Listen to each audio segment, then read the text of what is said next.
Hello friends, कैसे हो आप लोग। मैं आप सभी लोगों का स्वागत कर रहा हूं अपने चैनल सीए मित्रा 24 पर। और अगर आप भी अपना करियर बनाना चाहते हैं in the field of taxation या फिनेंस, तो आप हैं बिल्कुल सही चैनल पर। हमारे चैनल को सब्सक्राइब करें। और फ्रेंड्स, आज हम इस वीडियो में बहुत ही स्पेशल डिस्कशन करने के लिए आए हुए हैं। हम अगर चाहे तो हम प्रोफेशनल हैं, प्रैक्टिशनर हैं, तो हमें ये सवाल ज़रूर आता है अपने क्लाइंट्स की तरफ से कि सर, हमें नया बिजनेस स्टार्ट करने जा रहे हैं और साथ ही साथ एक टेंशन होती है। जो नया बिजनेस स्टार्ट करने जा रहे हैं उनके मन में एक टेंशन होती है कि अब उन्हें टैक्स पे करना पड़ेगा, तरह तरह के लीगल कंप्लायंस करने पड़ेंगे। तो उनका बस एक सिंपल सा फंडा होता है कि हमें बिजनेस करना है और जहाँ पर हमें कोई टैक्स ना पे करना पड़े, आराम से हम बिजनेस कर पाएँ। तो आप हमें एक ऐसा तरीका बताइए ताकि हम बिजनेस भी करें और हमें टैक्स ना पे करना पड़े। तो आज हम इन्हीं सवालों का जवाब देखेंगे। अलग अलग टैक्स लॉ क्या कहते हैं, उनको कंबाइन करेंगे, उनका मतलब निकालेंगे और ये देखेंगे कि कितनी मंथली सेल तक हमें कोई टैक्स पे नहीं करना पड़ता है। ठीक है फ्रेंड्स, तो आज का ये जो डिस्कशन है बहुत मज़ेदार होने वाला है। तो फ्रेंड्स, हमें पता है कि इंडिया में दो ही तरह के मेजर टैक्स हैं। किसी भी पर्सन के ऊपर लगता है या तो जीएसटी या फिर इनकम टैक्स या फिर दोनों। ठीक है, तो इन्हीं के पॉइंट ऑफ व्यू से आज हम डिस्कस करेंगे कि एक नॉर्मल बिजनेसमैन कितनी सेल करे कि उसे ना इनकम टैक्स पे करना पड़े, ना जीएसटी पे करना पड़े और वो बिना गवर्नमेंट को 1 रुपए टैक्स दिए आराम से काम कर सकता है।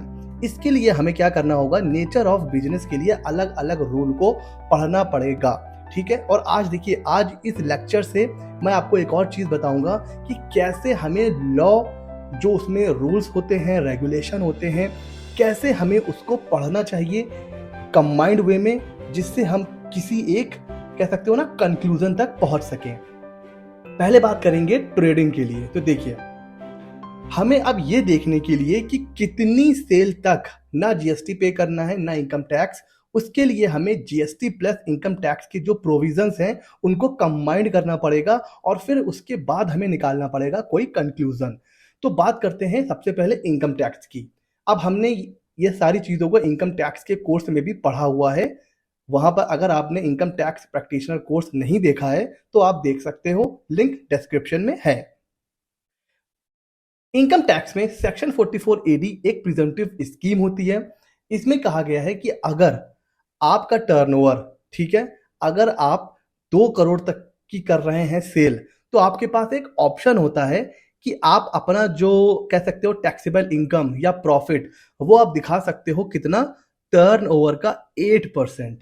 और अगर आपकी जो कैश ट्रांजैक्शन है वो 5% से कम है, मतलब आपका 95% का जो काम है वो बैंक के थ्रू हो रहा है, कैश में आपके ट्रांजैक्शन बहुत कम है, 5% से भी कम है, तो आप दिखा सकते हो अपना टर्नओवर का 6%। ये माना जाएगा आपका डीम्ड प्रॉफिट और फिर इसी के ऊपर आपका क्या कैलकुलेट होगा, इनकम टैक्स। ठीक है, इन रूल को आप याद रखिएगा, ये है इनकम टैक्स के। अच्छा, अब हमें पता है कि भाई 5 लाख तक की इनकम तक कोई टैक्स पे नहीं करना पड़ता है। 2.5 लाख टैक्स जो है वो टैक्सेबल, मतलब लिमिट है। ठीक है, और बाकी के 2.5 लाख का जो 12,500 आता है 5%, उसका हमें मिल जाता है 87A। तो हम, जो क्रक्स निकलता है वो यही निकलता है कि 5 लाख तक की इनकम पर हमें कोई इनकम टैक्स पे नहीं करना पड़ता है। तो अगर आप मान के चलिए 8% प्रॉफिट, तो साल भर का टर्नओवर हो गया 62,50,000। और अगर आप 6% लेके चल रहे हो तो फिर 83,33,000। ठीक है, मोटा मोटा। तो 8% के हिसाब से अगर आप साल में कर रहे हो 62,50,000 की सेल, कोई इनकम टैक्स पे नहीं करना पड़ेगा, क्योंकि इसका 8% होता है 5 लाख और 5 लाख तक की इनकम है एग्जेम्प्ट। और अगर आप कर रहे हो पूरा ट्रांजैक्शन किसमें, बैंक के थ्रू, डिजिटली, तो और अच्छी बात है, तब तो आपको 83 लाख तक कोई इनकम टैक्स पे नहीं करना है। बल्ले बल्ले, यानी कि करीब 5,20,000, 5,20,000 पर मंथ की अगर आपकी हो रही है सेल। और ध्यान रहे, ये हो रहा है, ये बात कर रहा हूं मैं ट्रेडर्स की ना। आप सेल परचेज कर रहे हो, ट्रेडिंग के बिजनेस में हो, मैन्युफैक्चरर हो, उसके बारे में बात हो रही है। ठीक है, तो उस केस में आपको क्या करना है, 5,20,000 पर मंथ तक कोई इनकम टैक्स पे नहीं करना है। आराम से काम करिए अगर 8% पे है। और अगर आप 6% दिखा रहे हो, ये तो 6% होना चाहिए, अगर आप 6% पर हो तो फिर 6,94,000, 6,94,000 पर मंथ की सेल आराम से करिए, चैन की सांस लीजिए, कोई टैक्स, इनकम टैक्स पे नहीं करना है। तो क्या निकला क्रक्स इनकम टैक्स के लॉ का, कि अगर हम पर मंथ 5,20,000 अगर 8% लेके चलें, और 6,94,000 मतलब 6,94,000 पर मंथ की सेल कर सकते हैं अगर हम दिखा रहे हैं 6%। तो कोई टेंशन लेने की यहां पर बात ही नहीं है, आराम से इसको मैं सही कर लेता हूं, ये हो जाएगा यहां पर 6%। ठीक है, ओ जल्दी जल्दी, हाँ 6%। तो यानी कि इनकम टैक्स का तो भैया ये मतलब निकल गया, लेकिन लेकिन लेकिन जीएसटी आ जाता है पिक्चर में, और जीएसटी कहता है भैया इतना खुश होने की जरूरत नहीं है, हमसे भी तो मिलो आके। हमने कहा भाई जीएसटी आप क्या कह रहे हो, तो जीएसटी कहता है जैसे ही आपका टर्नओवर क्रॉस कर जाता है 40 लाख से, हालांकि कुछ स्टेट में ये 20 लाख भी है, लेकिन मोस्ट ऑफ द स्टेट्स में क्या लिमिट है, 40 लाख। ठीक है, तो हम 40 लाख मान के चलेंगे।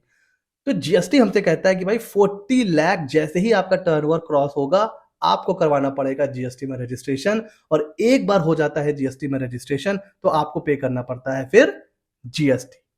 तो अब हमें जीएसटी और इनकम टैक्स दोनों को अपने सामने रखना है, और फिर उसके हिसाब से हमें निकालना है क्रक्स। तो इनकम टैक्स के हिसाब से लिमिट आ रही थी 62 लाख की और 83 लाख की। ठीक है, जीएसटी के हिसाब से लिमिट आ गई 40 लाख, तो विच एवर इज लोअर, यानी कि 40 लाख।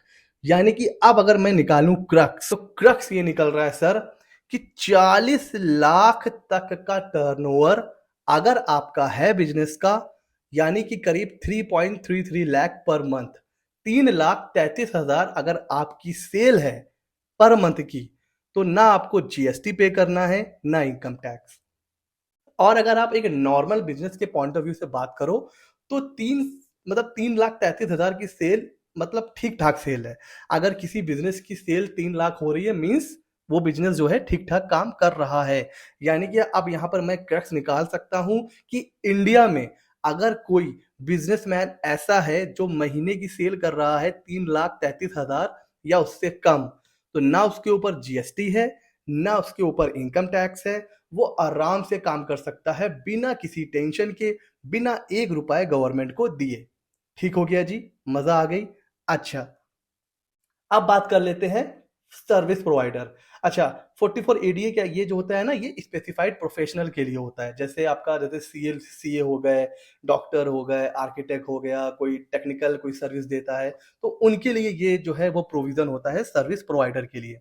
उनके लिए क्या कहा जाता है कि अगर आपका टर्नओवर 50 लाख है, तो आप भी प्रिजम्पटिव टैक्सेशन में जा सकते हैं। उस केस में आपको क्या करना पड़ेगा, जो भी आपका टर्नओवर है उसका 50% हम मानेंगे आपकी डीम्ड इनकम।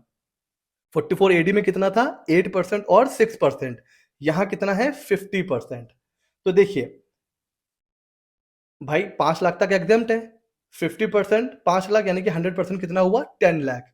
यानी कि इसका ये मतलब निकला कि 10, अगर आप हैं स्पेसिफाइड प्रोफेशनल, तो सिर्फ 10 लाख तक की जो सेल होती है वहीं तक आपको मिलेगी एग्जेम्पशन, क्योंकि जैसे ही उसके ऊपर जाएगा तो उसका 50% जो हो जाएगा वो 5 लाख से ज्यादा हो जाएगा, आपको इनकम टैक्स पे करना पड़ेगा। और एक बात, ये जितने भी हम लोग प्रोविजन पढ़ रहे हैं इसमें हम लोग ये मान के चल रहे हैं कि आपकी कोई डिडक्शन नहीं है, क्योंकि अगर आप डिडक्शन को यहाँ पर आप कंसीडर करोगे तो फिर देखिए हर केस में अलग अलग है। किसी के पास 1.5 लाख है, किसी के पास 1 लाख है, किसी के पास हाउसिंग लोन का इंटरेस्ट है, किसी के पास नहीं है, किसी के पास 80D की डिडक्शन है, किसी के पास 80DD है। तो यहाँ पर हम डिडक्शंस को यहाँ पर हम लोग कंसीडर नहीं कर रहे हैं, यहाँ पर हम लोग बात कर रहे हैं जिनके पास कोई डिडक्शन नहीं है। अच्छा, तो सर यहाँ पर जीएसटी क्या कहता है, तो जीएसटी के केस में अभी हमें पता है कि जीएसटी में जो लिमिट है वो है 20 लाख की, ट्रेडिंग के लिए 40 लाख होती है और सर्विस के लिए 20 लाख होती है। तो यहाँ पर भी जो जो मिनिमम आया वो क्या आया, मिनिमम आया 10 लाख रुपीस इनकम टैक्स के हिसाब से। यानी कि इसका मतलब ये निकला कि सिर्फ 83,000 पर मंथ अगर आपकी सेल, आपकी ग्रॉस रिसिट 83,000 तक है, तो ना आपको इनकम टैक्स पे करना है और ना आपको पे करना है जीएसटी। लेकिन जैसे ही 10 लाख क्रॉस कर जाएगा, फिर आपको इनकम टैक्स पे करना है, और जैसे ही 20 लाख क्रॉस किया, फिर इनकम टैक्स और जीएसटी दोनों पे करना है। तो अब आई थिंक आपको क्लियर हो गया होगा, जब हमने जीएसटी और इनकम टैक्स दोनों प्रोविजंस को सामने रखा, तो हमें पता चला कि इतने टर्नओवर तक ना ही जीएसटी है, ना ही इनकम टैक्स है। और इस पूरे वीडियो का जो मतलब है, मतलब जो ये वीडियो बनाया गया है, एक तो आपको इन्फॉर्मेशन देनी थी कि कल को आपके पास भी कोई क्लाइंट आता है और वो पूछता है कि सर हम एक नया बिजनेस स्टार्ट करने जा रहे हैं, तो आप मुझे बताइए कि मैं टेंशन फ्री होकर काम करूं, तो वो लिमिट क्या है। तो आप उसको बता सकते हो ना कि अगर आप भैया ट्रेडिंग कर रहे हो, तो आप आराम से 3,33,000 पर मंथ, जब तक आपकी सेल इससे क्रॉस नहीं कर रही है, मतलब साल में 40 लाख जब तक क्रॉस नहीं हो रहा है, आप आराम से काम करिए। ना आपको इनकम टैक्स परेशान करेगा, ना आपको परेशान करेगा जीएसटी।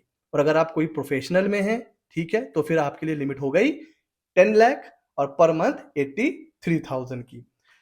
तो और दूसरा, इस वीडियो का जो मतलब था, जो पर्पस था, वो ये था कि जब भी, मतलब वी एज अ प्रोफेशनल, हमें जब भी कोई कंक्लूजन निकालना है या अपने क्लाइंट को कोई सजेशन देना है, तो हमें जितने भी टैक्स लॉ हैं, जितने रूल्स हैं, जितने रेगुलेशंस हैं, सबकी एक तो नॉलेज होनी चाहिए, और हमें ये पता होना चाहिए कैसे हम सारे रूल्स और एंड लॉस को एक साथ कंबाइंड वे में उसको पढ़ें, उसको अपने सामने रखें, उसका मतलब निकालें, और फिर उससे कोई कंक्लूजन ड्रॉ करें, और फिर हम क्लाइंट को एक सही इंफॉर्मेशन दें।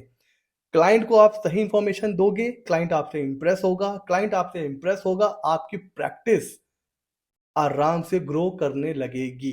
तो बार-बार मैं बोलता हूँ, अपनी नॉलेज पे काम करिए, कैसे हमें लॉ को समझना है उस पे काम करिए। आई होप आज की इस वीडियो से काफ़ी कुछ क्लियर हो गया होगा। ऐसे ही मज़ेदार वीडियो के लिए सीए मित्रा 24 को सब्सक्राइब करिए। मिलते हैं अगले नॉलेजेबल वीडियो में।